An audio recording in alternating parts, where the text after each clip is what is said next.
Hello, friends, and welcome to Adventures in Pixieland. My name's Amy. I'm an ordained minister, and we are in Bible study.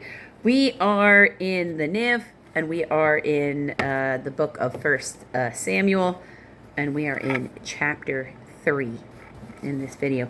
The Lord calls Samuel.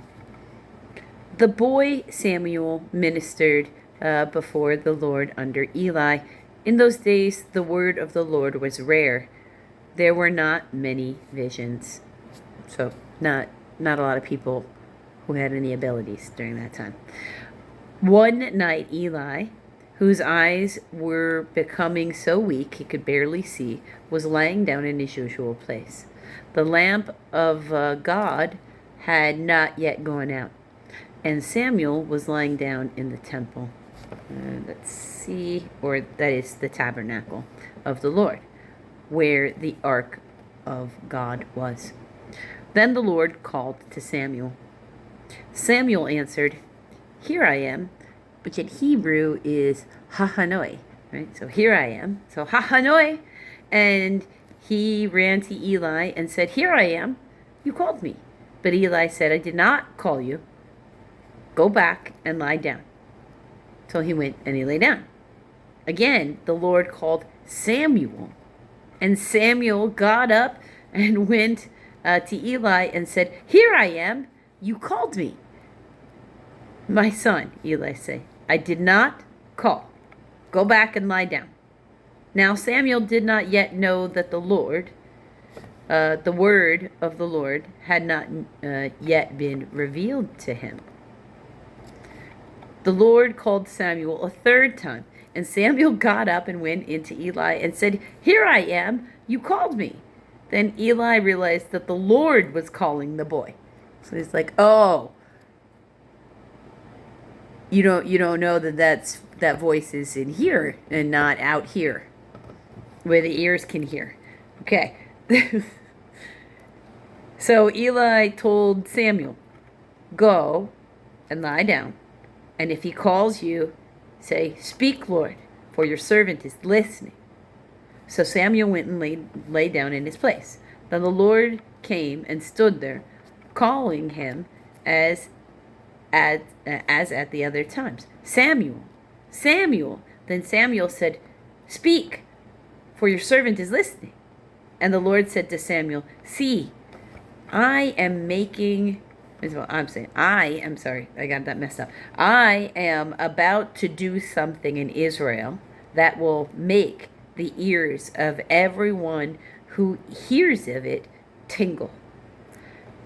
At that time, I will carry out against Eli everything I spoke about his family from beginning to end. For I told him that I would judge his family forever because of the sin he knew about. His sons made themselves contemptible. Ooh, contemptible. It's got a footnote here. Masoretic text, ancient Hebrew, scribal tradition in the Septuagint is his sons blasphemed God, because they did. They were given a sacred charge and they were using it for their own ill-gotten gains. That's blaspheming God, as far as God is concerned. It's not just about your words. It's also about your actions. Yes, and he failed to restrain them. Therefore, I swore to the house of Eli, the guilt of Eli's house will never be atoned for by sacrifice or offering. Samuel lay down until morning, and then opened the doors of the house of the Lord. He was afraid to tell Eli the vision, but Eli called him and said, "Samuel, my son." Samuel answered, "Here I am." "What was it that he said to you?" Eli asked. "Do not hide it from me. May God deal with you, be it ever so severely, if you hide from me anything he told you." So Samuel told him everything, hiding nothing from him. Then Eli said, "He is the Lord. Let him do what is good in his eyes." The Lord said to Samuel as he grew up, and he let none of his words fall to the ground. So he that would he let none of his words fall to the ground would indicate that he was very carefully paying attention to the Lord. But in my head, that would also mean he was writing things down. Like he was doing whatever God said, but he was also writing things down because he didn't let the words fall to the ground. He didn't just listen and do nothing. And all Israel, from Dan to Beersheba, recognized that Samuel was attested as a prophet of the Lord.